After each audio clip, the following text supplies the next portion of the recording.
this show because I don't appreciate you flapping and yapping, Jack. But anyway, I really didn't appreciate the fact that they threw that at Magic Johnson, y'all. Look, man, Magic Johnson is a public relations genius. He throw that smile on, and you know he it's infectious, and he get people to believe that he's friendly Magic Johnson. But I've never heard of a billionaire not being a shark. Billionaires are sharks. You don't turn $40 million to a billion or around $1 billion being a nice, cuddly guy. You do that by taking the due diligence to be an attack dog in the business world. Again, if Magic Johnson was too lazy to get the job done, please somebody explain to me how he was smart enough to get rid of the damn salary cap deficit that the Lakers was in by paying Lou Ding and Timothy Mozgov. He got rid of that. Yeah, he got rid of D'Angelo Russell. And none of you, when it happened, this is what I talk about. We always want to do revisionist history or wax poetically about something when it's good to look at.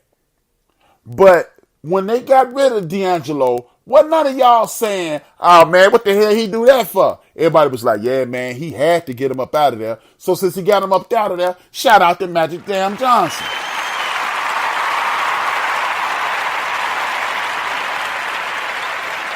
Y'all do the same thing with Jeffrey over in North Carolina. I like to call him Jeffrey. You know, that's what I call him when we on the we at the pool table. I call him Jeffrey. Y'all call him MJ. I call him Jeffrey. You know, we cool like that. But y'all do the same thing with Jordan. And he got rid of Strickland. Y'all heard me say that a bunch of times too. He got rid of Strickland, Howard, and Mitch Richmond, who won the championship with the Lakers on one leg.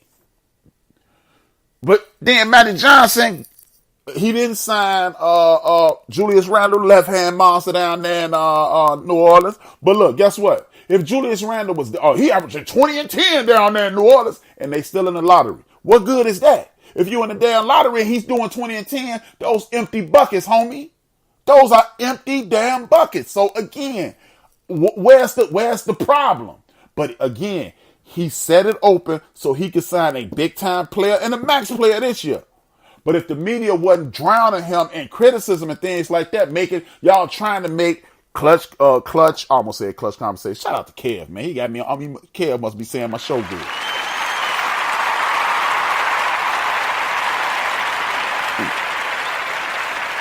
But if he was that good,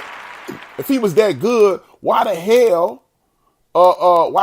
is he not turkey burgers and squash? Damn, G Money, get your boy one. Laffy T in the building, the cool part of the Turner family. What's up? Hey man, G Money, I don't appreciate you, man. Coming here talking about food, I'm hungry as a hostage, man. You know I'm on the overweight side of the game, man. But I don't eat meat no more, man. So get a Beyond Burger, and I'm in. Checking in, getting ready to go out. Laffy T in the building, hanging out with that other guy, Whack-Mo. Yeah, give Laffy T another round of applause for even hanging with Mo. See, Laffy T for president. Anybody hanging out with Mo, she must be a saint. I heard she could turn water into wine. Hanging out with Mo, you have to be able to do stuff like that.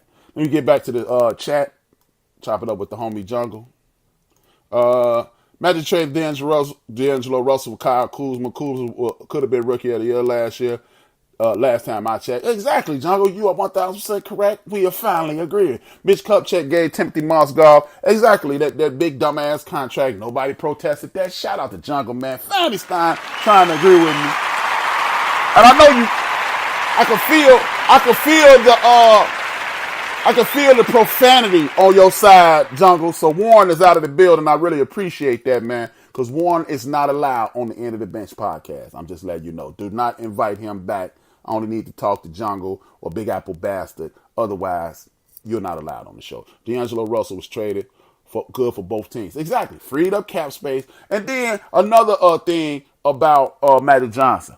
Juwan Howard, Magic Johnson wanted to get up with him.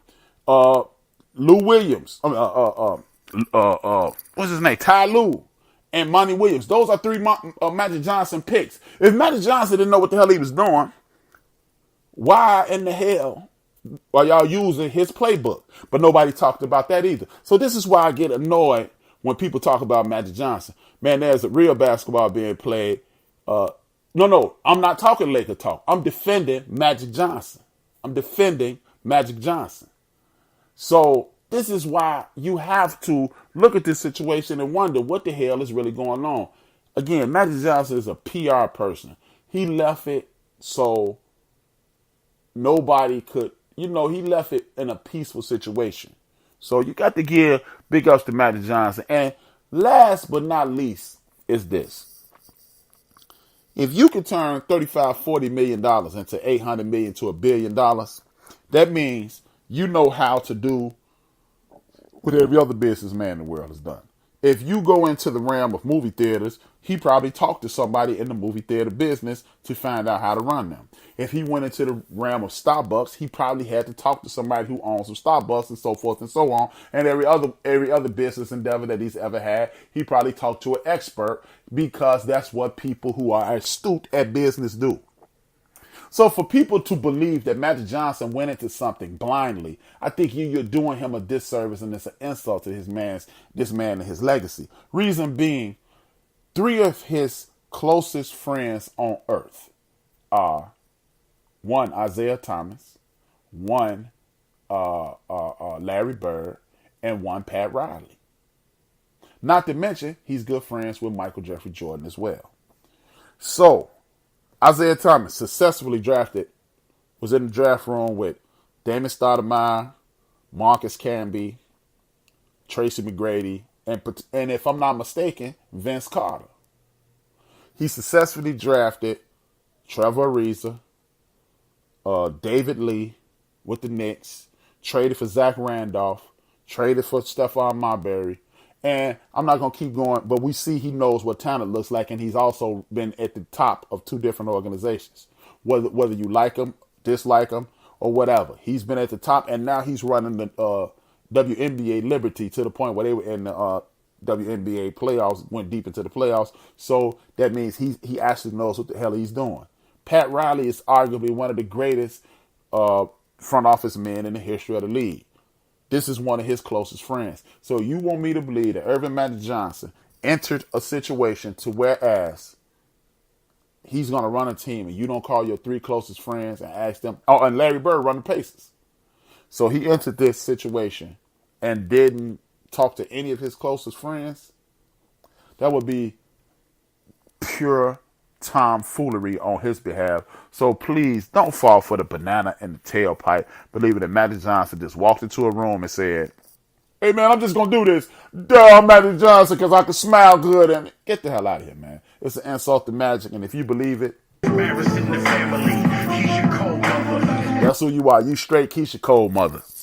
Now, with that being said, it has been a little scuttlebutt that went around the NBA this week about the homie Ben Simmons and Elton Brand and the Philadelphia 76ers. These young men are not mature enough to lead the 76ers. First and foremost, that is what comes along with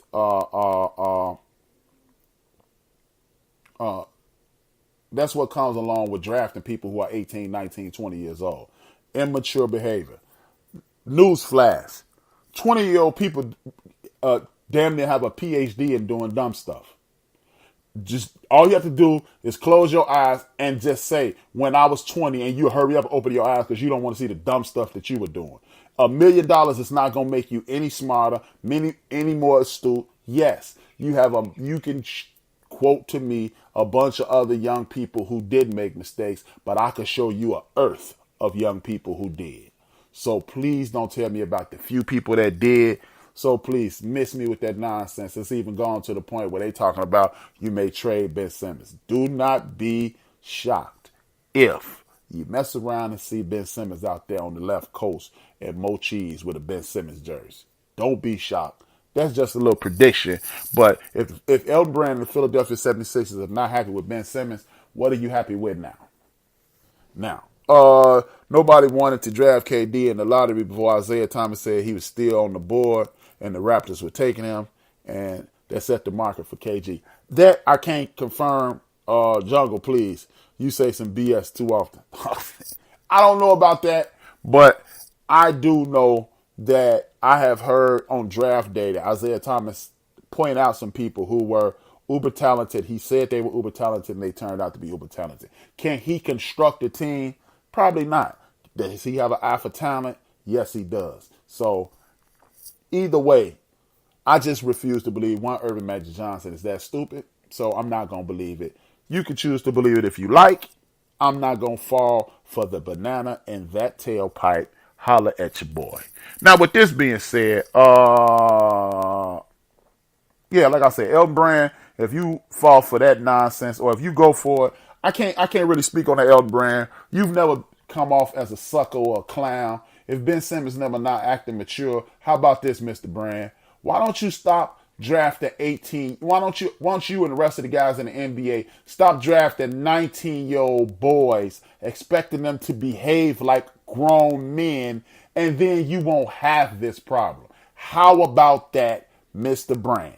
How about that, Mr. General Manager, Mr. Vice President? How about a cogent mixture of adults and young people, and then you'll have success, i.e. the San Antonio Spurs, i.e. the Golden State Warriors, and any other team that's successful throughout the NBA. You have a nice mix of young and old, and it usually turns into success. How about that? With that being said, when did the NBA change their logo from Jerry West to Carl Thomas Emotional album cover? Because this is the biggest group of sissies and crybabies I've ever seen in my life, man. Some disrespect to them. I'm not going, no disrespect. Some disrespect, man. Because anytime you can't say anything, you can't be critical, you calling people, you angry at the media, bruh. If you want to be MVP, talk to the media, play the game.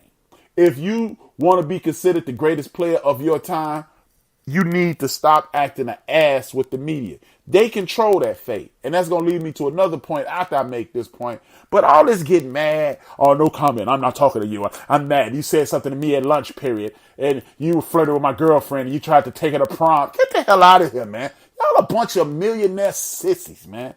Please stop it. Stop it. Just cut it out.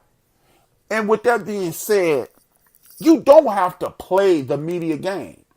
Angry Black Man posted on his page an article about Chris Webber not making the Hall of Fame. I'm up with it too. I said Chris Webber should have been the first ballot Hall of Fame. There's no way in hell Tracy McGrady should have made the Basketball Hall of Fame before one Chris Webber. But with that being said, man, I'm glad Chris Webber has never publicly, well, actually, he's never been blowing the horn like Chris Carter, crying and pissing to the media, talking about what he should be and all this, and like Tara Owens, man, they should put me in. They should put me in. Look, Chris, continue to suffer in silence, because at the end of the day, you are giving people who have a thimble of piss full of talent that you couldn't fill a thimble of piss, a thimble, whatever the hell I'm trying to say. Couldn't fill up a thimble with the talent that they couldn't fill up a thimble with their talent versus the bucket that you could fill up with yours. That's what I was trying to say. I really screwed that up, but I never told you. I told y'all I'm a strong C student, so don't hold that against me. But with that being said, I just don't like when players get to crying and whining. That's our jobs as fans. That's our job as podcasters. That's our job as tweeters and things like that. Because when they can hold it over your head what you want, these are human beings. And for whatever reason, they believe that they've never made any mistakes. So when you show them that you really care about the Hall of Fame, that's when they hold it over your head and treat you like a child and treat you and withhold these things from you. I've only heard him say on NBA Open Court one time that he should be in the Hall of Fame. I'm glad that he's never said it publicly again. So if he never speaks about it publicly, then okay, like Barry Bonds,